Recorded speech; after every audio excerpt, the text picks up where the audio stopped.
उत्तराखंड में हिमालय पर्वत की गोद में केदारनाथ मंदिर 12 ज्योतिर्लिंगों में सम्मिलित होने के साथ साथ 4 धाम और पंच केदार में से भी एक है। यहाँ के मुश्किल मौसम के कारण यह मंदिर अप्रैल से नवंबर महीने के बीच ही खुलता है। कत्यूरी शैली में बने पत्थरों के इस मंदिर के बारे में कहा जाता है कि इसका निर्माण पांडव वंश के राजा जन्मेजय ने कराया था। यहाँ स्थित स्वयंभू शिवलिंग अति प्राचीन है। कहा जाता है कि 8वीं शताब्दी में आदि शंकराचार्य ने इस मंदिर का जीर्णोद्धार कराया था। जून 2013 के दौरान भारत के उत्तराखंड और हिमाचल प्रदेश राज्यों में अचानक आई बाढ़ और भूस्खलन के कारण केदारनाथ सबसे अधिक प्रभावित रहा।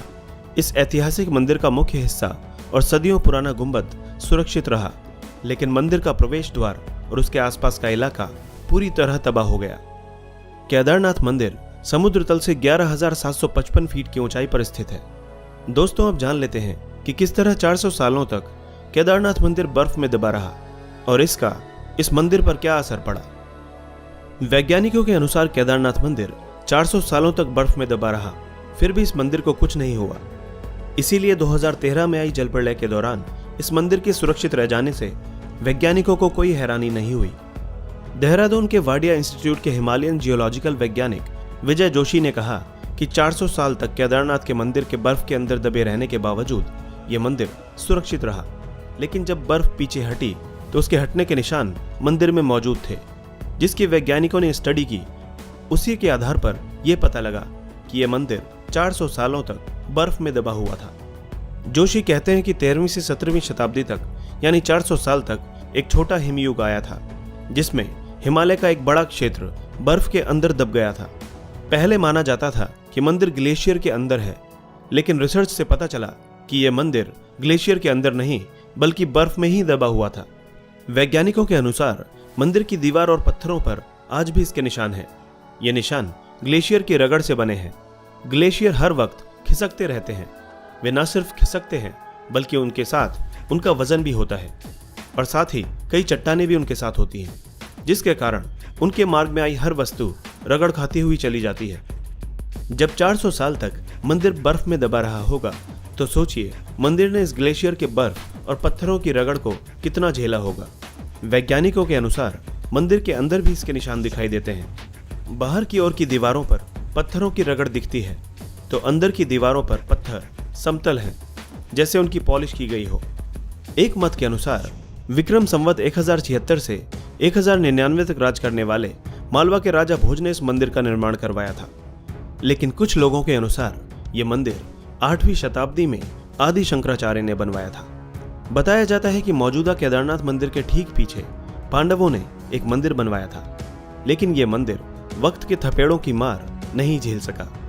वैसे गढ़वाल विकास निगम के अनुसार भी मौजूदा मंदिर 8वीं शताब्दी में आदि शंकराचार्य ने बनवाया था, यानी छोटे हिमयुग के दौरान, जो कि 13वीं शताब्दी में शुरू हुआ था। उससे पहले ही यह मंदिर बन चुका था। वाडिया इंस्टीट्यूट के वैज्ञानिकों ने केदारनाथ इलाके की लाइकोनोमेट्री डेटिंग भी की। इस तकनीक से शैवाल और उसके कवक को मिलाकर उनके समय का अनुमान लगाया जाता है। इस तकनीक के अनुसार केदारनाथ के इलाके में ग्लेशियर का निर्माण 14वीं सदी के मध्य में शुरू हुआ और इस घाटी में ग्लेशियर बनना 1748 ईस्वी तक जारी रहा, यानी तकरीबन 400 सालों तक। जोशी ने कहा कि सबसे बड़ी बात यह है कि लाखों साल पहले चोराबारी ग्लेशियर के पीछे हटने से केदार घाटी बनी। जब ग्लेशियर पीछे हटते हैं तो वे रोड रोलर की तरह अपने नीचे की सारी चट्टानों को पीस देते हैं और साथ में बड़ी बड़ी चट्टानों के टुकड़े छोड़ जाते हैं। जोशी कहते हैं कि ऐसी जगह पर मंदिर बनाना इंजीनियरिंग का एक अद्भुत नमूना है। उन्होंने एक ऐसी जगह और एक ऐसा सेफ मंदिर बनाया कि आज तक उसे कुछ नुकसान नहीं हुआ।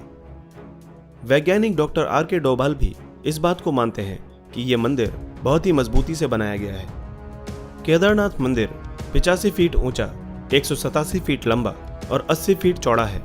इसकी दीवारें 12 फीट मोटी हैं और बेहद मजबूत पत्थरों से बनाई गई है। मंदिर को 6 फीट ऊंचे चबूतरे पर खड़ा किया गया है।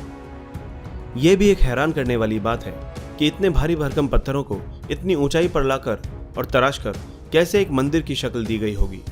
जानकारों का मानना है कि पत्थरों को एक दूसरे से जोड़ने के लिए इंटरलॉकिंग तकनीक का इस्तेमाल किया गया था। इसी वजह से यह मंदिर एक भूकंपरोधी इमारत में तब्दील हो गया। ये मजबूती और तकनीक ही मंदिर को नदी के बीचों बीच खड़े रखने में कामयाब हुई।